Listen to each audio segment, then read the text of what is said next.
Hi, thank you for your interest in our research. My name is Lisa. I am a PhD student at Bielefeld University. Today I will talk about the question, why do we follow robots? We conducted an online experimental investigation of conformity with robot, human, and hybrid majorities. First of all, what does conformity mean? Conformity has been first shown in an experiment by Solomon Asch in 1951. Subjects tend to give the wrong answer when a majority of confederates have previously given the wrong answer as well. This is an example for conformity. We adjust our answer to the answer of the majority. But why does that happen? There are two types of social processes which explain conformity. The first reason is normative influence. We feel pressured by the majority, so we conform with the expectations of another. Another reason can be informational influence. We feel insecure about our answer and seek for the truth. The majority seems to be a reliable source, so we accept information obtained from another as evidence about reality. As robots become interaction partners more and more frequently, especially in the workplace, the question arises, do we also conform to robots? A number of studies have examined conformity with robots. The findings are mixed. Some studies found no conformity effect at all for robots, and some studies did find a conformity effect.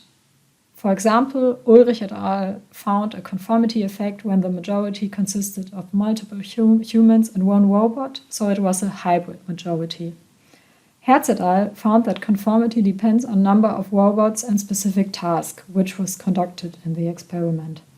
Based on these findings, we derive the following hypothesis. First, conformity rates will be higher in the human condition than in the robotic condition. Second, the highest conformity rate is found in the hybrid condition. Third, the reasons for conformity differ across the three conditions. 3a. In the human condition, conformity is influenced by normative conformity, but not by informational conformity. 3b. In the robotic condition, conformity is influenced by informational conformity, but not by normative conformity. 3c. In the hybrid condition, conformity is affected by both types of conformity. Now we come to our experimental methods. We conducted an online experiment. In our experiment, the task was to compare two applicants for the job as a long-distance pilot and to select the more suitable person.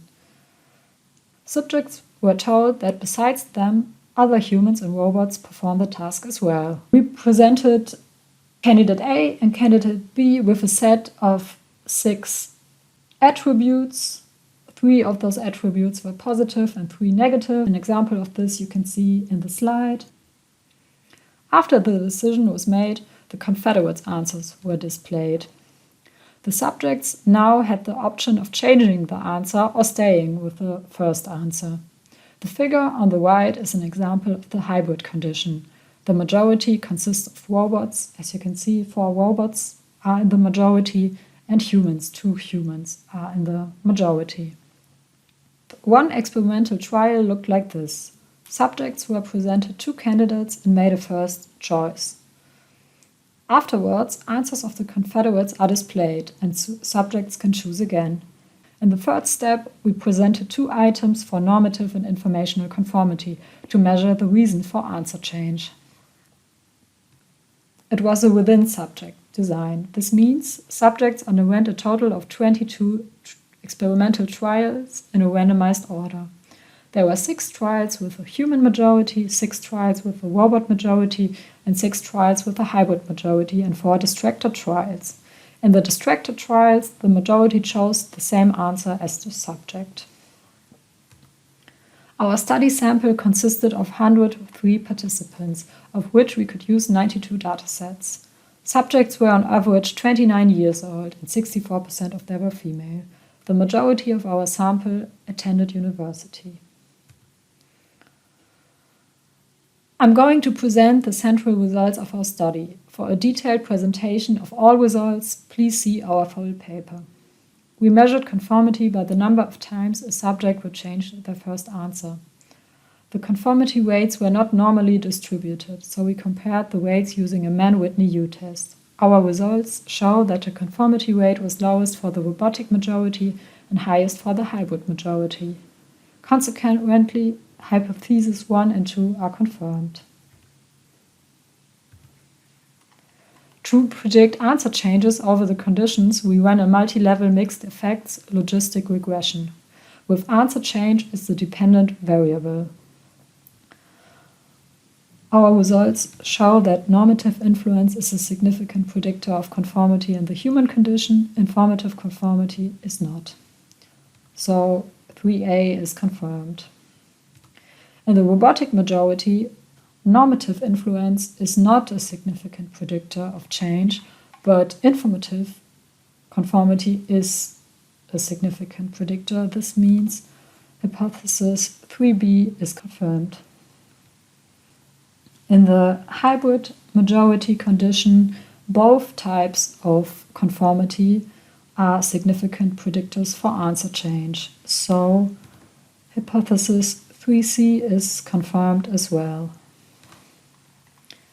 In summary, experimental participants show the most conformity with a hybrid majority, followed by human majority and robotic majority. Conformity to human majority is influenced by normative conformity. This means people conform to a human majority because of peer pressure. Conformity with robotic majority is only influenced by informational conformity.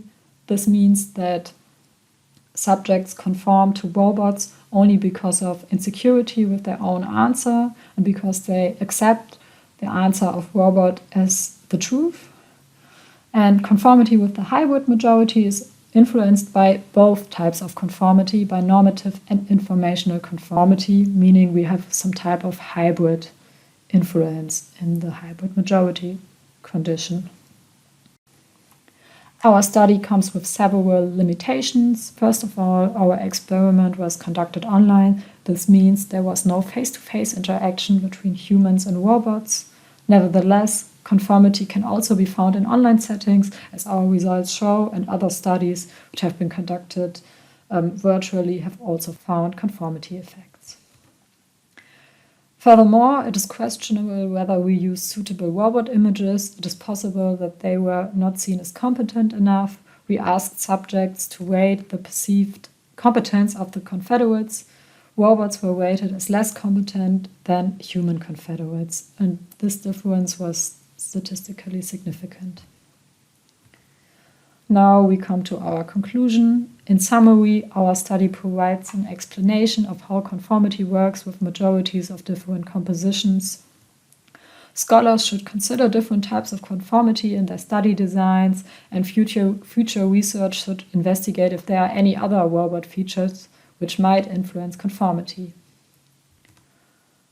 One of our key findings is that individuals are more likely to follow the lead of humans and robots than humans or robots alone, so a hybrid majority, and this should be considered human-robot teaming. Thank you very much for listening to my presentation. If you have any questions, please don't hesitate to contact me via email.